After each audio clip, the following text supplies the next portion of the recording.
Welcome to the Let's Feel Good podcast. I'm your host, Annie. After nearly a decade of asking, why don't I feel good? I ultimately discovered the answers through simple changes to my daily habits. I've spent years healing myself and investing in health and wellness companies tackling the chronic disease epidemic. Along the way, I realized something important. True health isn't built through cold plunges, IV drips, or $30 smoothies. It's the small, everyday choices that add up, shaping both how we feel today and our long-term health. Let's Feel Good is here to keep it simple, giving you practical tips and swaps that compound into a lifetime of vibrant health. Thanks for being here. Let's feel good together.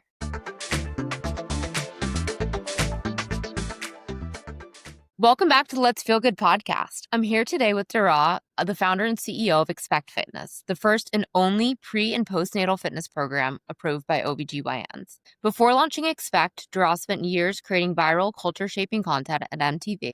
But after witnessing the power of movement during pregnancy during her own family and uncovering just how impactful exercise can be for both the mother and baby, she left the entertainment world to help women move, feel strong, and prepare for one of the biggest physical events of their lives, childbirth.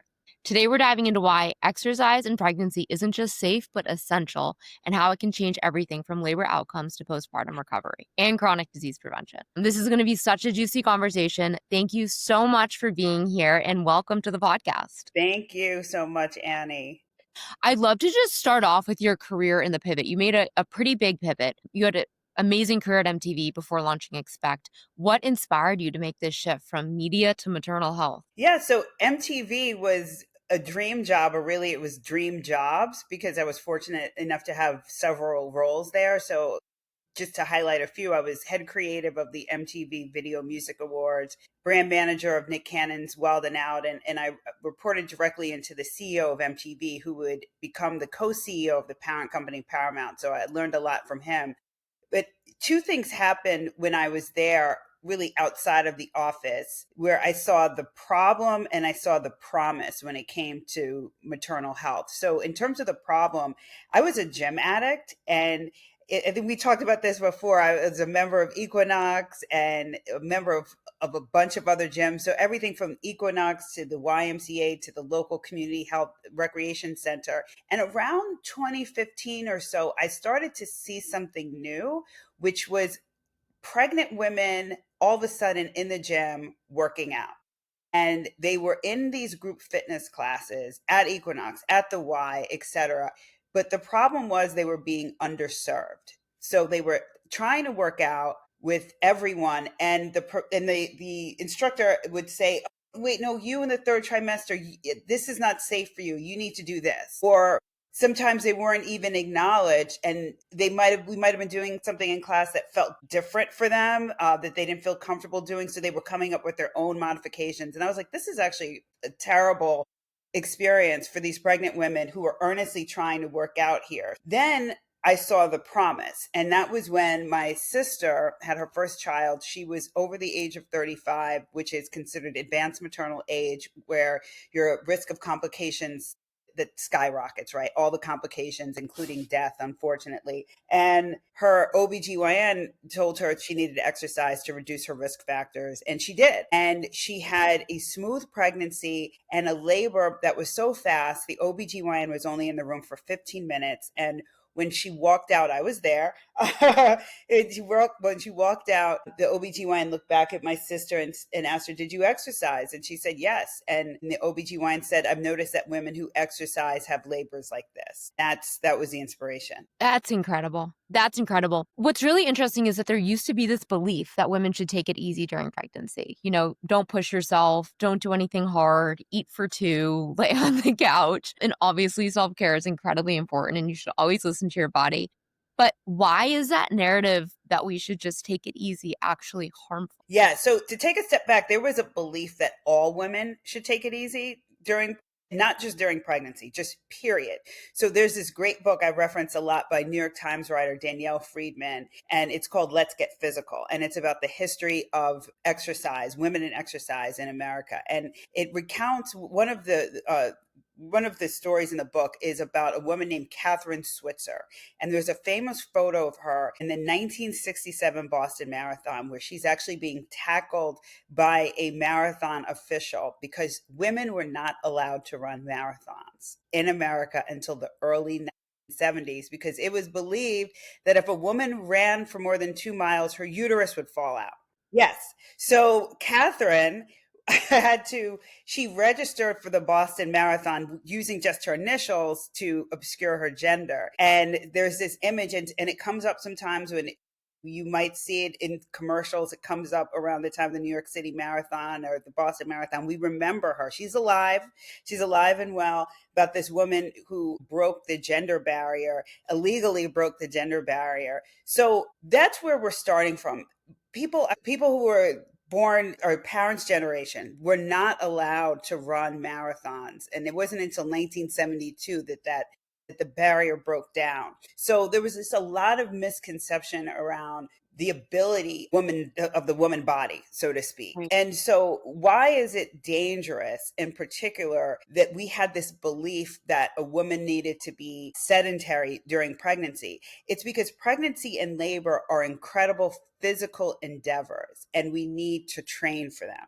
And the science around that has completely reversed. Just as we now know that if you run more than 2 miles, your uterus will not fall out. I think we can attest to all of the women who successfully run marathons since they were allowed to here in America and around the world. But the American College of OBGYNs, which sets all policy for OBGYNs in America, they have been unequivocal about this, that exercise is important. It is highly recommended when you're pregnant or postnatal.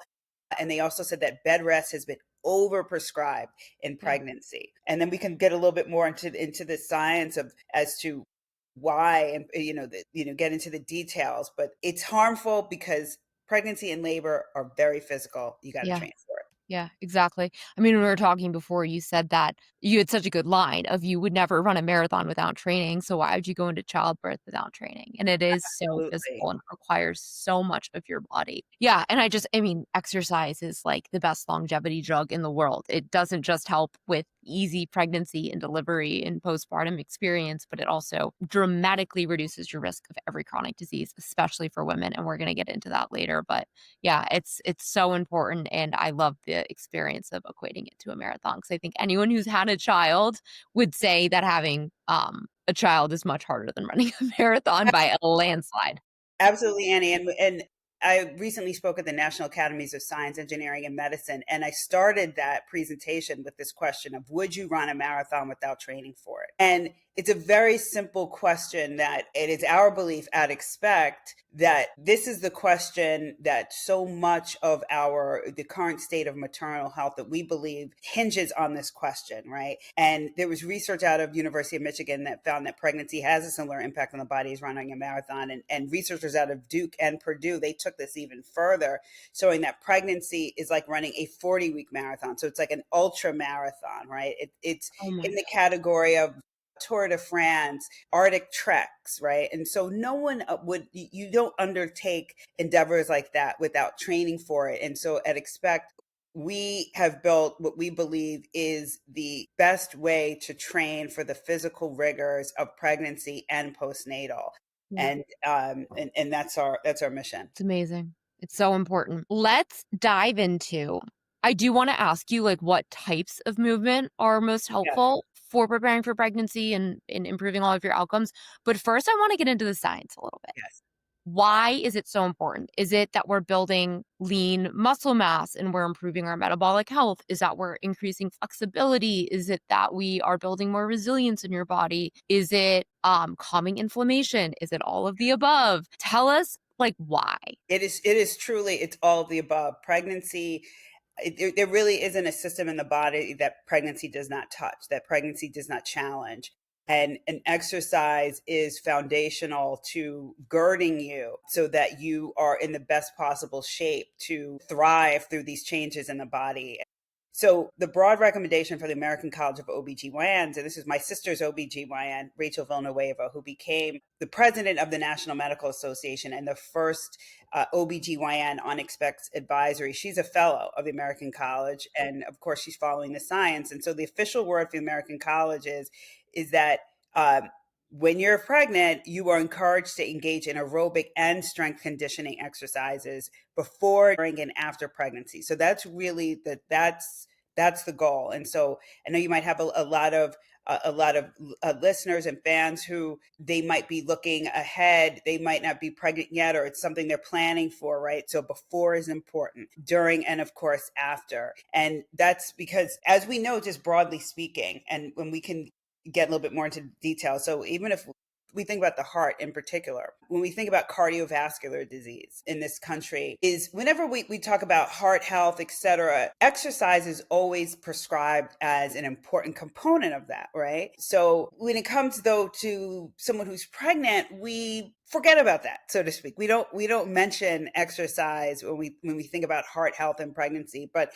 one of the big things that happens when you're pregnant is that the heart is working harder than ever before. It's pumping up to 50% more blood because it's oxygenating this growing fetus, right? And when we consider that, you realize the significance of cardio in pregnancy, Mhm. right? That's really, really important. That's one of the biggest things that happens in pregnancy. And we talk to cardiologists at Expect, and very rarely when you're talking about women of this age of childbearing age, you don't really think about cardiologists, right? You think about someone who's like grandma's age to Yeah. go to see a cardiologist. But there's more and more work about trying to close the gap between cardio physicians, cardiologists, et cetera, into the younger world of obstetrics, right? Because they really do intertwine. Yeah, so important. So the two buckets, I guess, would be strength training and Hmm. cardio. Yep. And Indeed. what are the benefits of each? Cardio is for heart health. Yes. And can you talk about like why, like maybe HRV or hypertension prevention? Yes, absolutely. So we talked a little bit about how the heart has to work even harder in pregnancy than ever before. Cardio is quite key to that. So there was this very interesting. If you're aware of the Whoop um, wearable, yeah. So the Whoop wearable. What's so fascinating about the Whoop is that the Whoop actually they're doing about half of their research on women, which is fantastic and quite rare, actually. And so, what the Whoop found is that the heart is perhaps the very first signal that you're pregnant. So this really underscores the importance of the heart and cardio when it comes to pregnancy. So Whoop did a study with the West Virginia University of Medicine that showed that something called heart rate variability is Mhm. one of the first things that changes when you're pregnant. So, what heart rate variability is, it measures the variation in time between each heartbeat, and it's controlled by our nervous system. So, it's like having a car with responsive steering, so you can adjust quickly to whatever the road is throwing at you. So, low heart rate variability is like having stiff steering where you can't adapt as easily. The Whoop study uncovered something which was really incredible, that a drop in heart rate variability can be detected almost immediately at conception. So that potentially signaling a pregnancy. This is even before a missed period. So, you can have something like a Whoop that's testing your heart rate variability. And if you have been in a position where you might be pregnant and you see a heart rate variability drop, that you may you don't maybe you don't even need to go to the drugstore, right? That might be the indicator. One note though on that, so all the girls don't get scared, is your HRV also decreases in your luteal phase. Mm, So there's like a significant decline interesting. in your Yeah. HRV in the back half of your cycle. So take a pregnancy test, but it doesn't automatically mean that you're pregnant. Yes, Mine right. goes down like 20 Yes. points in my luteal phase. Yeah. Okay, okay, good. Yes, thank you for that. Um, and why does this heart rate variability drop happen? It's because in day one, the body is undertaking this big task of building a placenta, growing a new life, and so this takes a lot of resources. So this drop, besides in the luteal phase, is really can be the first sign of that work. And then something else happens that the Whoop study found is that heart rate variability continues to decrease. But then at about 7 weeks before childbirth, the trend reverses and heart rate variability rises. And it's believed that this is the body's brilliant way of preparing for the dynamic demands of labor, where the heart Mhm. needs to be very adaptable responsive to handle contractions and pushing. And so physical activity is one of the most effective ways to prepare for this increased cardiac load of pregnancy. And we talked about hypertension, is that regular prenatal exercise is, there's been a ton of studies, including one that was co-authored by our medical advisor, Iman Lee. She's a professor at Harvard Medical School, that shows that when you exercise in the year before pregnancy and in pregnancy, you can cut your risk of hypertension in half. When you're talking about this idea of, your heart is pumping up to 50% more blood, I mean, that's prime ground for hypertension. So even modest activity can help. So something, just even if you're not someone who's a heavy exercise, or even, starting off with short walks a day, that can really start to cut into your risk of hypertension. So important. Yeah. So important. HRV is you can get the data so easily in a wearable. I don't know if your Apple Watch measures it, but an Aura Ring obviously does. Hmm. Whoop does, a Garmin, and it is such insight into your resilience, like your Yes. internal resilience, your ability to be adaptable, your ability to respond to even getting like a cold. Like how well Right. is your body going to fight it?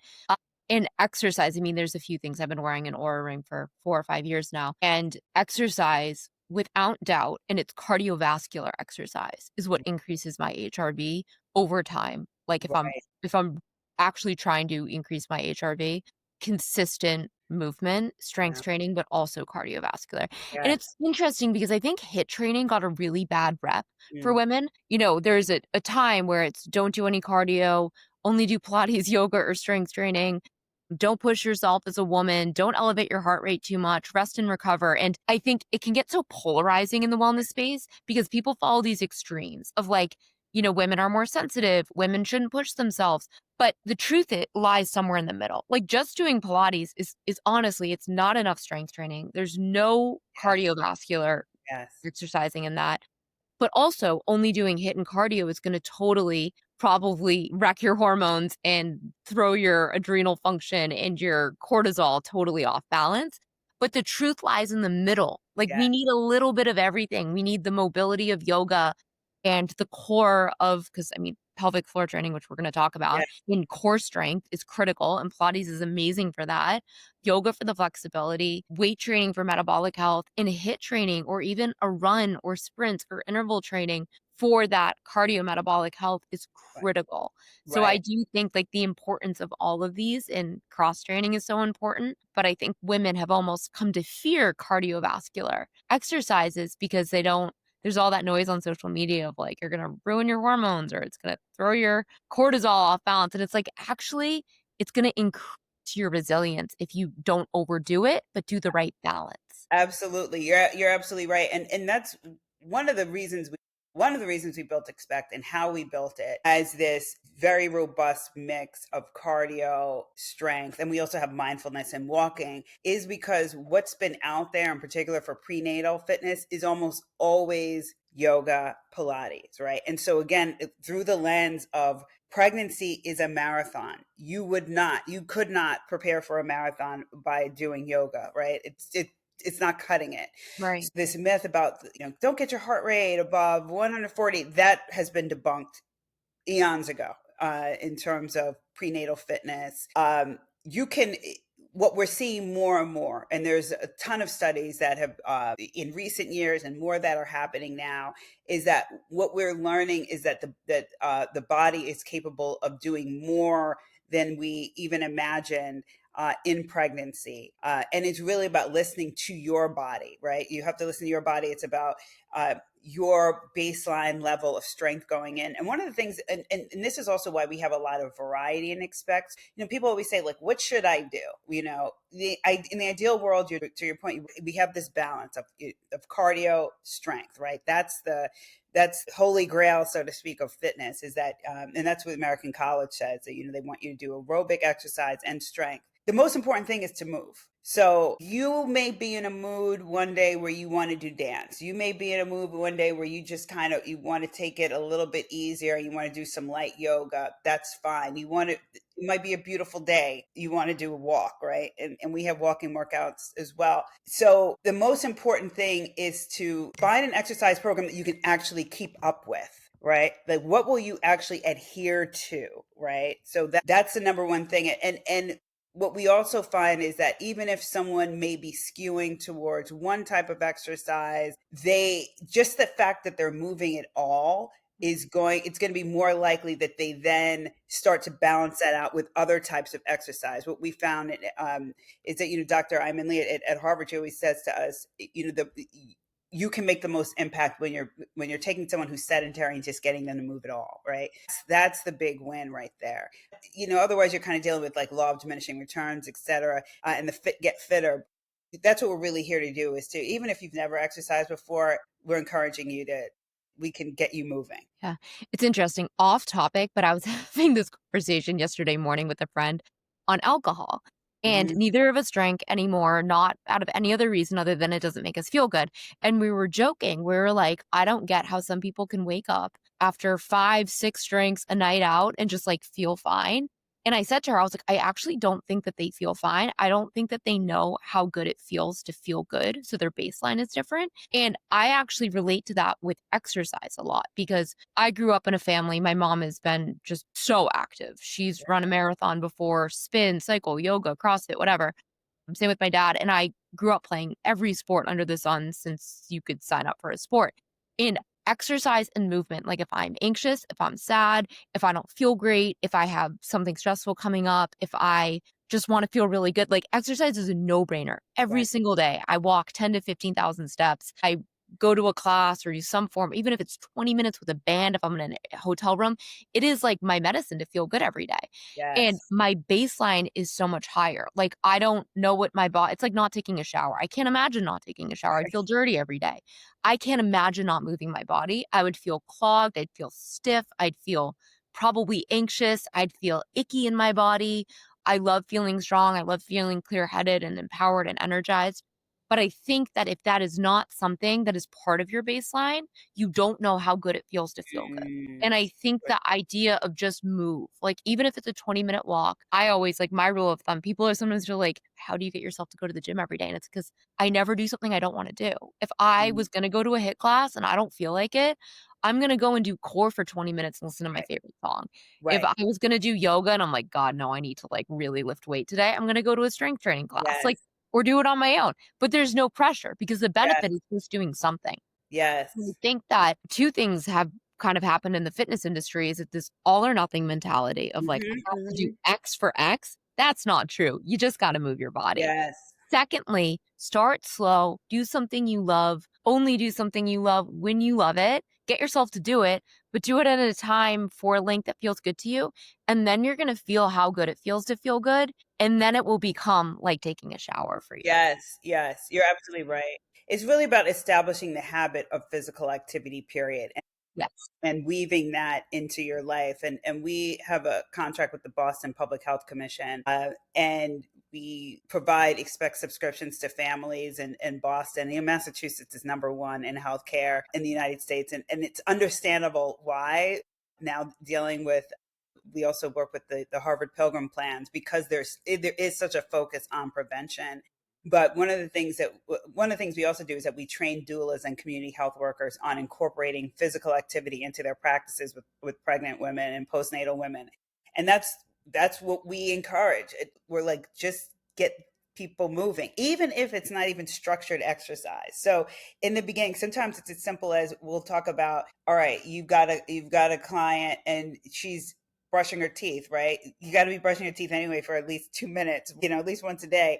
You could be doing calf raises, right? The Yeah, idea, literally. right? The idea of, or if you're watching your kid, you're playing soccer, and you're kind of just standing there. You can be doing squats, right? You can always be incorporating physical activity, waiting at a light. Our physical therapist, our pelvic floor physical therapist, she says, every time you're at a stoplight, you could be engaging your pelvic floor, right? So this idea of having physical activity being integrated into your life in even in the most mundane ways, to shift, it's a shift And not it's not just a, oh gosh, now I need to dedicate an hour of my life every day for the rest of my life for exercise. To your point about this all or nothing, it's like if you're not on this regimen, you'll never see any results. What we are seeing now, a lot of the research that we're seeing more and more, is that it takes less activity than we thought to impact your health, Yeah. right? And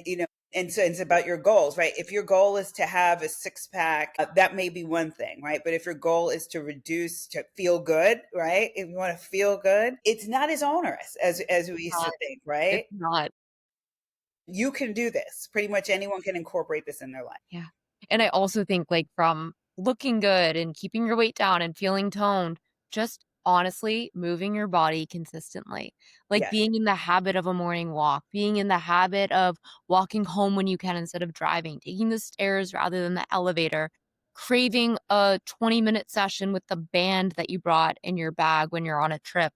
Like, if you want to consistently look and feel your best forever, it's that. It is not a solid core membership with, like, a rigid structure of 5 days a week. It is yes, not just CrossFit. Like, the people that consistently, like, keep their weight down and, like, look good in their body and feel energized and have muscle definition and reduce their risk of chronic disease prevention over their entire lives, it is moderation, it is cross mhm, training, it is not pressure but choice, it yes, is flexibility, it is being able to take a weekend off and hike and be outside with your family and then Monday get right back to it. Like, yes, it's not the all or nothing. yes, And I think yes. that that message really gets lost sometimes with the extremes of social media and trends. So it's a Mhm. really important point to discuss. So true. Amazing. Well, we've talked about cardiovascular health. We've talked about the importance of doing cardio and getting your heart rate up.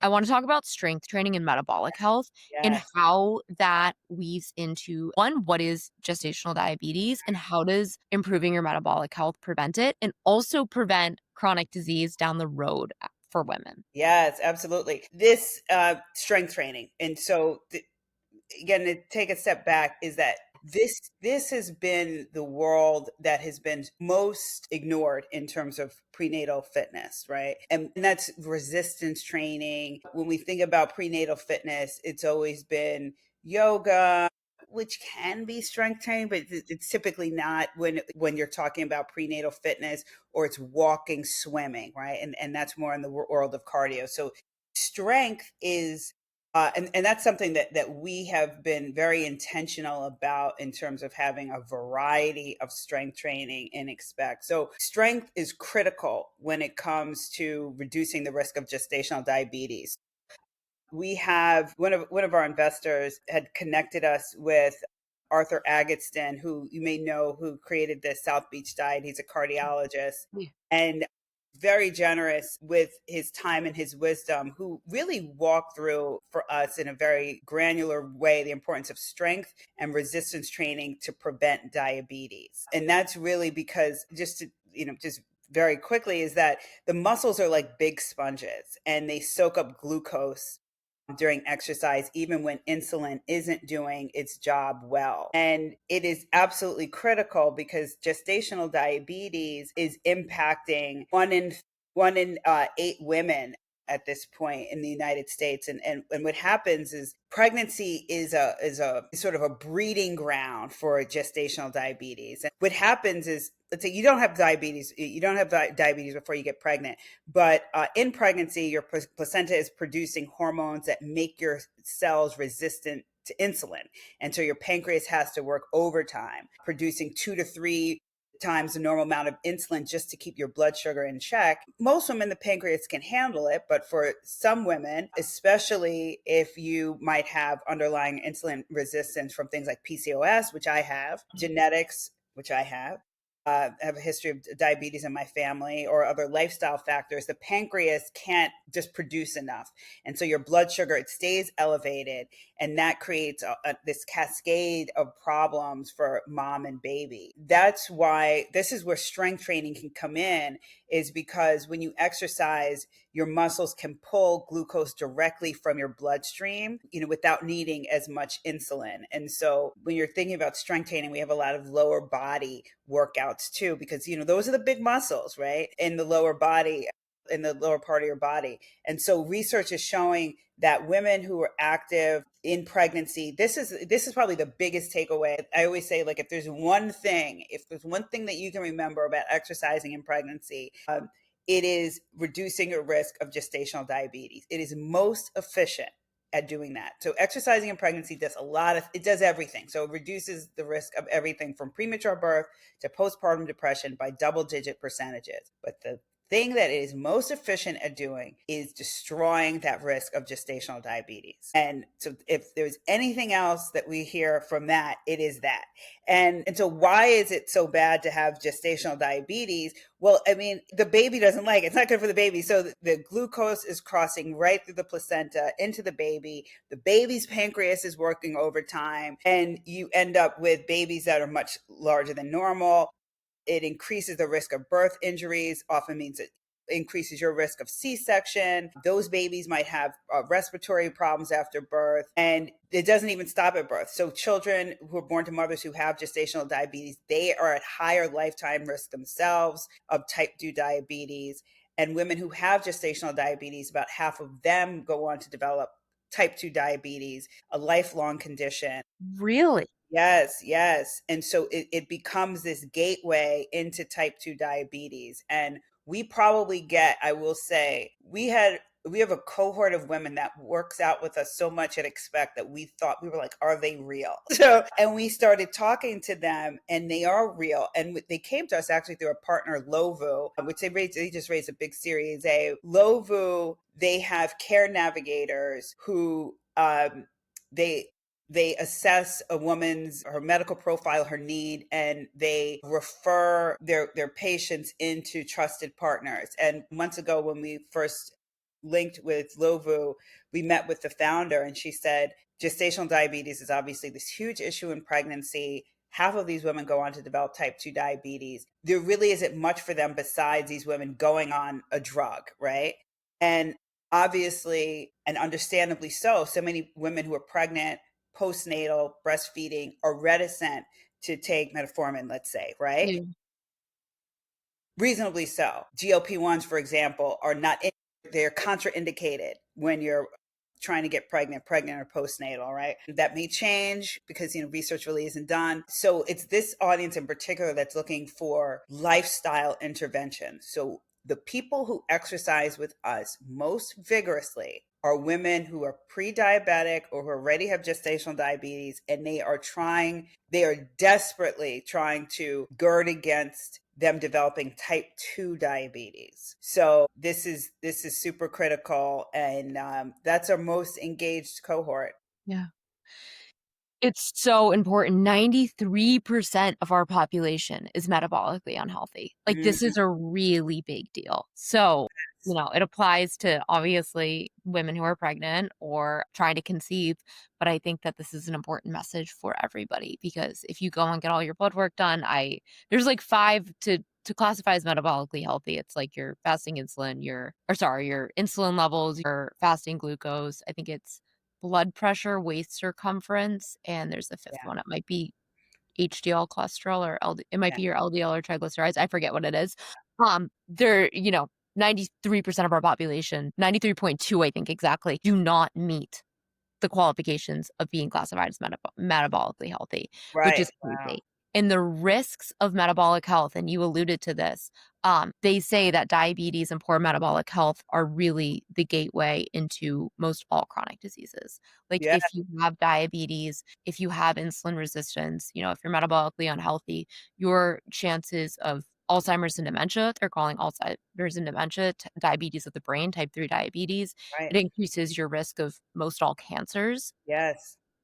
obviously your risk of cardiovascular disease. Hmm. It is so important. And what is the root of that? Like, what is it that when you are metabolically unhealthy, you have more inflammation in your body? Yes. Is it why is this such a driver of long-term poor health outcomes? Yes, it really is. It is inflammation, and to your point about just the broader long-term health impact is that there was this really eye-opening research from Penn Medicine. It was published 2 years ago, and that tracked over 46,000 people over 50 years after they gave birth. And they found that pregnancy complications actually predict your risk of death and chronic disease decades later. And so they're doing a lot more work here, but what they're finding, for example, is that pregnancy is a stress test for the entire body. And when complications arise, like gestational diabetes or preeclampsia, it's really revealing these underlying vulnerabilities in our metabolic system, in our cardiovascular system, that don't go away after you deliver. And so,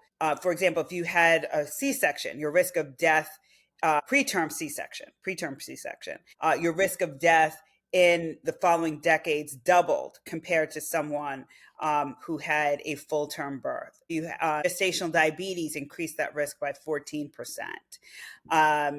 So if you preeclampsia, anywhere from 10% to 32% increased risk depending on the severity. So what I would where I think where we need to go, it's not even think what I know where we need to go is when we have these conversations about longevity, right, and quality of life. As we have this aging population, we don't look enough at what happens during pregnancy as the canary in the coal mine for what the part of our life will look like.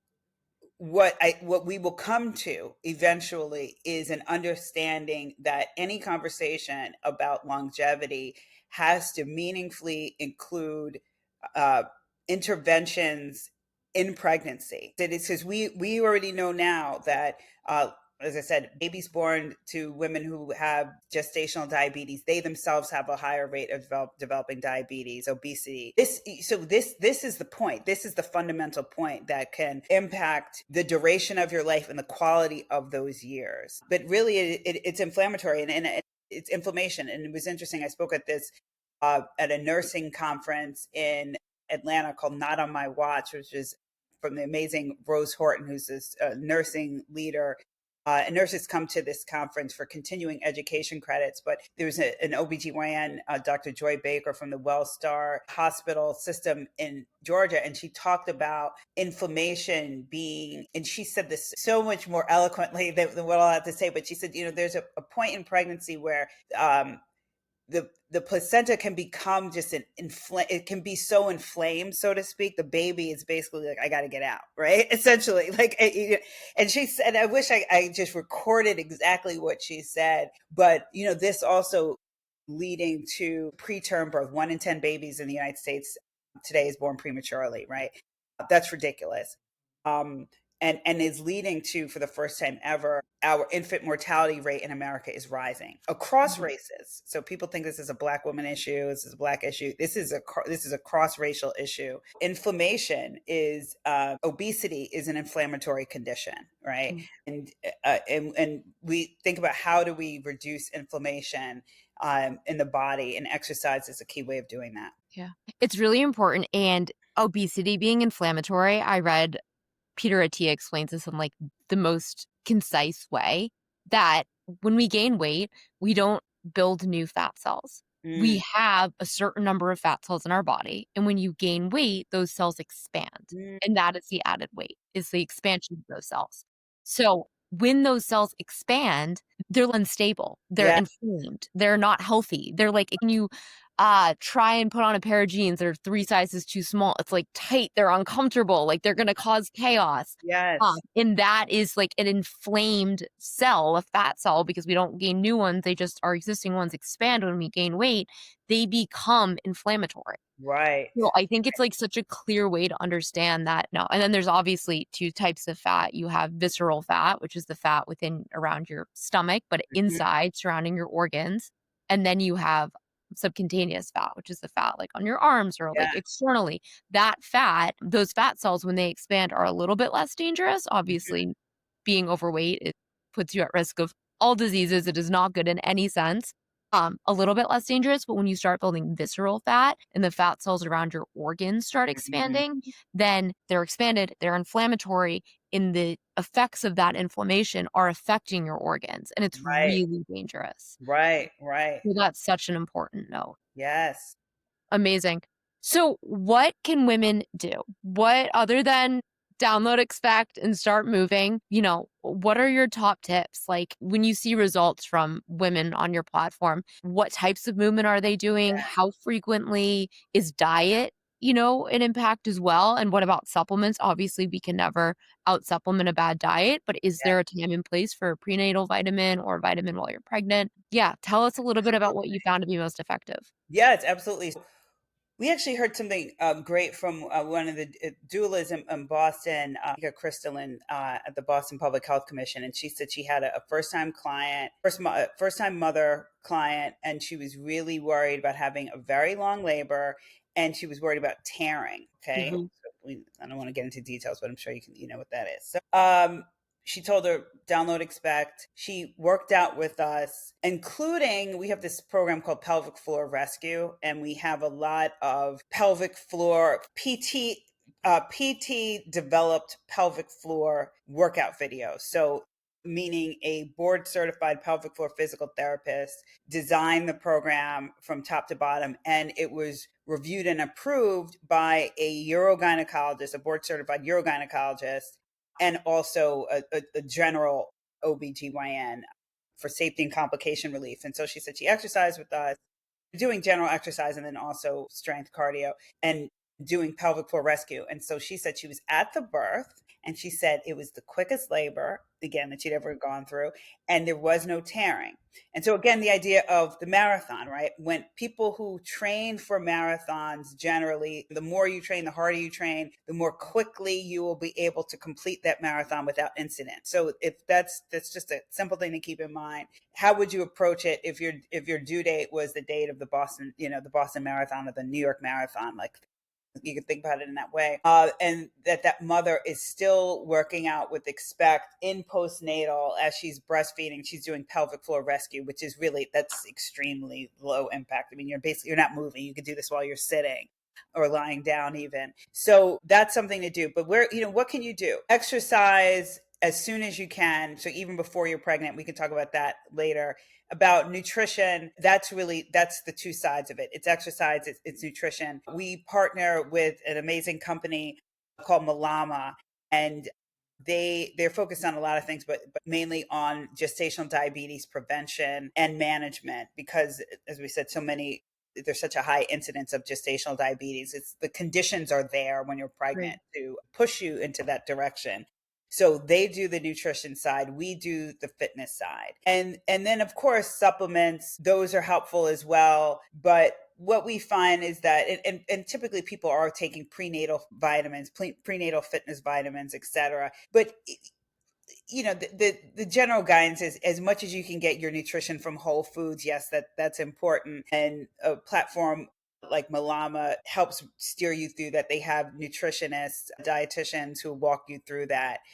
And the goal is the sooner so 50% of all pregnancies are planned, and the best results are Only the 50% of pregnancies are planned? yeah, but there's That's crazy. look, I thought it would have been worse. I was like, wow, that's My pretty good. God. It's funny, like a side note, I'm 30, and I'm at that very funny age now where if someone says that they're pregnant, it's either like, "Oh shit, what are we gonna do?" or "Oh my God, congratulations." Exactly. Exactly. It's really interesting. It's very interesting that it's like that is literally the glass half empty, half full. It's like, well, 50% are planned. I'm like, is that good? Or I know. I think of it as it is an opportunity. At least 50% of pregnancies are planned. Yeah. So if you're trying to get pregnant, right? If you're thinking about getting pregnant, all of the research is showing, and I mentioned our medical advisor, Iman Lee at Harvard Medical School, who's been our just sort of the beacon. Because that's one thing about Expect is that we are different in that we built this as a science first company that it was built from the research. And as opposed to, we built it from the research side versus the fitness side, right? Right. So the first people that we connected with were physicians, and that you get the best results when you are exercising the year before you're pregnant.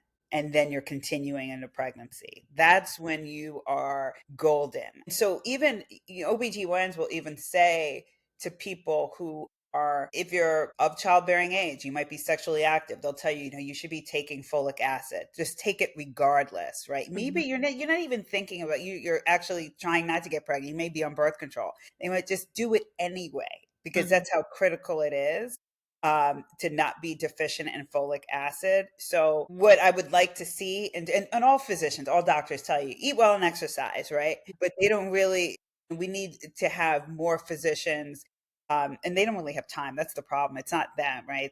It's Right. you have a shortage of doctors, you have a shortage of OBGYNs, and these visits are getting shorter and shorter. To encourage people, fitness is also is a big part of that, right? So take folic acid, be physically active. So let's say if you do get pregnant, you might not have planned for it. You'll be in a better position to have, a healthy pregnancy, delivery, and baby. And I also think an important note is this is probably more of my demographic where my friends fall, where I fall. I had PCOS as well. And Mhm. I remember I was diagnosed when I was 25. I went off the pill. I just didn't get a period. I also got diagnosed with an autoimmune disease, thyroid condition, SIBO. I had skin issues, eczema. And my OBGYN just said, stay on the pill. When you want to get pregnant, if we need IVF, we'll do it. And I was like, no, that is not going to be the answer. And I realized PCOS is insulin resistance of your ovaries. Yeah, So, yeah. and I was insulin resistant. Mhm. My fasting glucose was like 105, which obviously is just above average, but it's not good. Like we Mhm. really should be around 90 for strong metabolic health. I was not eating candy and donuts, but I was super stressed. I was super type A. I was go, go, go, go. And I reversed my PCOS, reversed my metabolic condition. I have very healthy 28-day cycles, really good fertility stance right now. Like I have no issues. I don't have PCOS anymore. And I also reversed my autoimmune disease. And a big part of it was building metabolic health through resistance training, the right Yes. amount of cardiovascular activity, walking. Walking builds lean muscle mass. It's amazing for regulating your nervous system and decreasing stress. It was Mhm. moving into more alignment in my life and careers and relationships. And it Yes. was nutrition. Like the way that we eat can either spike our blood sugar and create that state of inflammation in our body or create stable blood sugar, really high energy levels, consistent energy throughout the day, but also not an inflammatory, chaotic environment in our Yes. bodies. And Yes. that regulates our hormones. So, Yes. like, even if you're years away from having a child, just incorporating morning walks, eating to balance your blood sugar. I think one thing I always say fats are my best friend. Like, Yeah. I buy that Nutso, which is a nut blend, and it has like 7 nuts and seeds in it. Fat is so like our hormones are made out of fat, and fat Mm. also does not spike our blood sugar. So if you eat everything with fat, you won't have that drastic blood sugar spike. You will level Yes. out and you won't create a state of inflammation in your body. Yes. So it's like these things that we can do, like eating fat when with a carb and doing some resistance training and getting morning sunlight and getting our steps in and learning how to calm your nervous system and increase your HRV by becoming more resilient and adaptable to stress. Yes. This is stuff that we can do at 20 years old, 25 Yes. years old, 35 years old. And then you're going to set yourself up for healthy fertility. And I think another really Yes. important piece is like these practices also reduce your risk or can even reverse your situation with like endometriosis and PCOS and some of these other conditions like that are so lifestyle driven. So this message is important for women well beyond, conception as well. Yes, absolutely. We actually have, um, we have fitness for fertility in the Expect app, and we actually have, one of the things we like to do is tell a story, even if it's a visual story. Yeah. This comes from my content background, and so what you'll see and expect if you look across our content, and we have hundreds of prenatal fitness videos, but you'll see someone in a class leading class and then she's pregnant and then she's postnatal, right? So we tell the story, it's like, okay, that worked. Or we'll have someone who is at the beginning of her maternal journey. She might be undergoing IVF, or about to undergo IVF, and not undergoing, that's a little asterisk on that one, but about to undergo IVF, and then comes back when she's actually pregnant, right? So to actually see that. But one thing I'll share with you first, because we haven't told anyone about this yet, is that we are developing, uh, what we believe is the first ever fitness for fertility program. And we're doing that with a professor at Harvard who is an expert in fertility. And Who is, can you disclose the professor? not yet, not Okay. yet, but 'Cause I I'll know an amazing one at Harvard too, and I was tell you, curious. I'll tell you after. I'll Yeah, tell you where we're in, I'll okay. tell you after. It's confidential. So to your point about the audience and the people who are listening and where they are, even if they may be they're not pregnant now, might be something they're thinking about down the line. Is that fitness is in many ways it's the first line of defense when you're talking about when you're talking about improving your fertility, right? How can you impact that before you get to a higher touch intervention like IVF? And to your point, movement improves insulin sensitivity, which is huge, especially when you have, like, I have PCOS. I mean, we say, right, where high insulin levels can disrupt ovulation. So, and again, the studies around, so Iman Lee, who I can talk about her, who is our advisor and professor at Harvard Medical School. Her work showed that when you exercise in the year before you're pregnant, that's when you get the biggest drop in the risk of hypertension, preeclampsia, which is leading cause of preterm birth, and gestational diabetes. So that's really what it is. So it's not even just you get so much from exercising pre-pregnancy. You improve your fertility even if you are at the point where you have to undergo IVF. Studies show that women who've exercised, they're more likely to have successful IVF procedures. And there are certain forms of IVF that may increase your risk of hypertension, right? So it also mitigates those risks, right? So you'll have a more successful IVF on average, with lower rates of complications when you Mm. exercise. Now, I'm going to put an asterisk on that when I talked about undergoing IVF. When you're actually in the process of IVF, you really shouldn't be doing intensive exercise, right? And there's something called torsion that can happen. It's basically, any doctor will tell you, you hit is not really something you should be doing. Like, if you're undergoing IVF and you're taking the shots, you should not be doing very intense exercise, more mild exercise. But we're talking about going into IVF. If you're trying to get pregnant, you're going into IVF, you really need to be exercising. After you're finished, once you're pregnant, you want to start off exercising again. It's an imperative part. And Yep. I make this terrible joke about trying to IVF sort of without exercise. It's almost like going to a party and drinking without having food, right? You need something to counterbalance, Mm. right? To counterbalance that. So exercise is especially critical if you're having any fertility challenges. Yeah. Yeah. Amazing. This has been so, so insightful. I ask every guest at the end of the call, what is one thing that you do every day to feel your best? My guess is that yours is going to be exercise.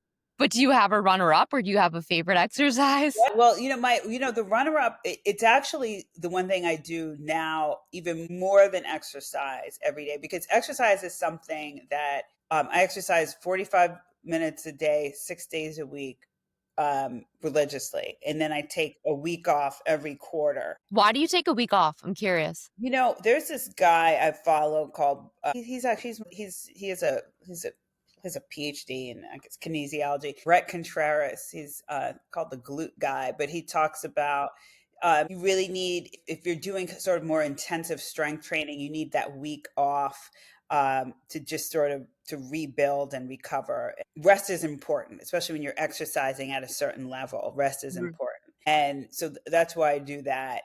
It's also a scary time for me because every time I take that week, I'm like, what if I never exercise again? Yeah, And isn't it funny? but I never go. I never, and I've been exercising at this clip for years now. But it's meditation. That's something I do every day now, and I've gone through different phases where I've not meditated, but meditation is it's it's like wearing an emotional raincoat for me now. What kind of meditation do you do? I do something called Sudarshan Kriya, which I learned through there's this organization called Art of Living. They basically do meditation kind of all around the world, but it's very breathing based.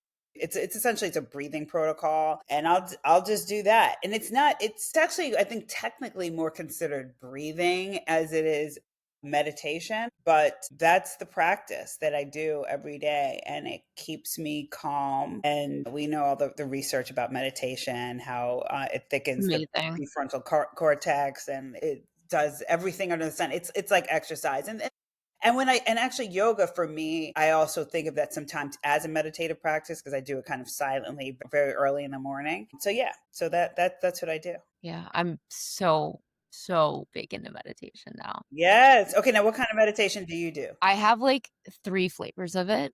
Hmm.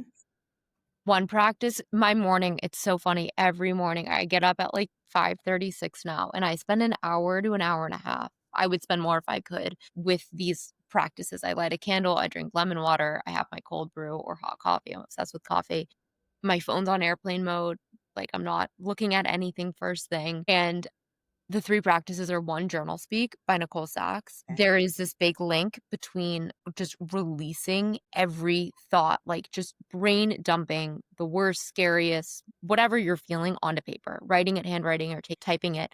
No judgment, just letting your thoughts all come out for like 10 to 20 minutes. If I feel like I'm clogged emotionally, I'll start with that as like a kind of a big cathartic release in like an unblocking exercise. And then I'll either sit in a meditation by myself. Usually I run definitely a little bit more go, go, go. Like I'm always in my mind. And one big thing I've been practicing recently is like getting into my body. So I'll sit and breathe, usually do box breathing until I can calm my nervous system. And then I go into an active manifestation. It's like a Mm. visualization of the life I want. And that is, I mean, I could talk, it is crazy, the I manifestation. love Yeah, that. it's crazy. And then the third is To Be Magnetic, their program. So those are the 3 things I do in the morning. I do journal speak and I pick 1 or 2. Journal speak, a deep solo meditation with some visualization, or I go into a TBM. To Be Magnetic is a course. It's $30 a month, and they have all Yeah. different courses, like learn how to manifest, unblock inner child. I'm on that one right now. So you go in through guided meditations, there's educational components, there's videos, there's journaling exercises. They go in and they help you unblock your subconscious and rewire your neural pathways. So you can, Mm. you one identify like where you're stuck in your life, what coping mechanisms you have that might not be serving you anymore, ways that you're like super reactive to certain things, what your triggers are. And then they help you root them in a childhood trauma experience, environment, dynamic, and literally like understand them and reprogram them. So that's like a mix of education, journaling, deep meditation, more like a little bit of like subconscious like regression work. But yeah, my morning is it's so funny. I was texting my friends the other day and I was like, my morning is like lemon water, unblocking my inner child, manifesting my dream life, and going on like a silent hour-long walk. I'm like, what is 30 years old? Because it's become very spiritual. But this stuff has like transformed my life. And I'm a health and wellness guru. I always have been. But I say to people that are like, what do you do every day? And I'm like, it is so funny because I'm in the best health and the best shape I've ever been in my life. And I spend the least like exercise and nutrition automatic. I eat real Right. whole foods. I move my body because that's how I feel good and I love feeling good. I don't stress if I have a Levain cookie or chocolate cake. Like my Right. body can handle it. I'm super Yeah. resilient. Won't have 5. I'll have half of one, whatever. Yes. My work now and what has unlocked the next level of my health is this more spiritual somatic body work. It is unbelievable and it is so underrated. Wow. Okay. So TBM. All right. I need to get into Look this. into To Be Magnetic. It's amazing. Yeah. Okay. This is good. I'm gonna get into this. Yeah, it's really cool. Tell me how you like it. And it's Yeah. also like goes back into our conversation of it helps regulate your nervous system and like metabolic health and people that live in fight or flight and have a totally, dysregulated nervous system, that also causes chronic inflammation. Right. That also causes insulin resistance and Yeah. elevated blood sugar. Like the root cause of PCOS is insulin resistance, but that can come from living really high stress life. Like Yes. you don't need to be eating candy to have insulin resistance, you know what I Yeah. mean? So people just, like, don't weight the emotional work enough, but it's so important. Right. Wow. I'd rather meditate and eat candy. Yeah, literally.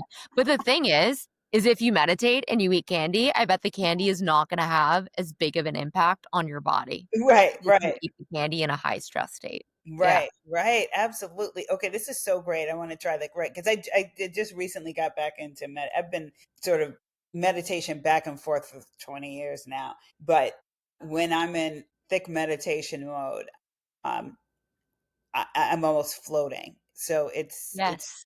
it's like I'm above everything, right? It's just, like there's all this like traffic below, and it's almost like meditation like lifts you above it, and you can kind of just progress through life in more of an unencumbered way. Oh, Yeah. 100. My therapist, I've had the same, like, life coach since I was 14 years old, which is crazy. I'm 30, so it's been 16 years that I've worked with the same life coach. She Wow. said something to me when I was 18, 19 years old, and I was like, "I don't know what you're talking about. I'm never gonna be able to understand this." And she was like, "You need to learn how to move into the observer of your life. Yes. In the trenches, you have to move to be like the bird above the forest rather than the Yes. walking through it." And I didn't get it until I started religiously meditating. Yes. And then is exactly as you said, you learn how to float above it, like wear Yeah. life loosely. Yeah, Right. Yeah, I love that. Wear life loosely. I love that. That's a quotable. yeah, yeah. Amazing. Well, this has been such a fun conversation. We ended on a different note than we started, Yes. but it really plays a part too, and I'm sure that, the meditation's part of the Expect app too, Yes, right? we have meditation. Yes, and we also have walking meditation too.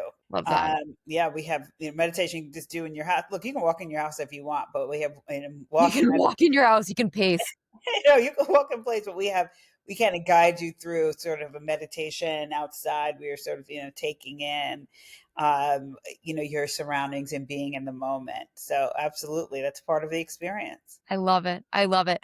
We'll link everything in the show notes on where to find you, but Yes. people can download Expect. Is it on the App Store? Yes, it's on the App Store. It's in the Google Play Store as well. Amazing. Yes. Amazing. Well, thank you for being here. This is powerful conversation, and yeah, I'm so excited to share this with the audience. Thank you. And you're welcome. Thank you. We'll chat soon. Okay. Bye. Bye.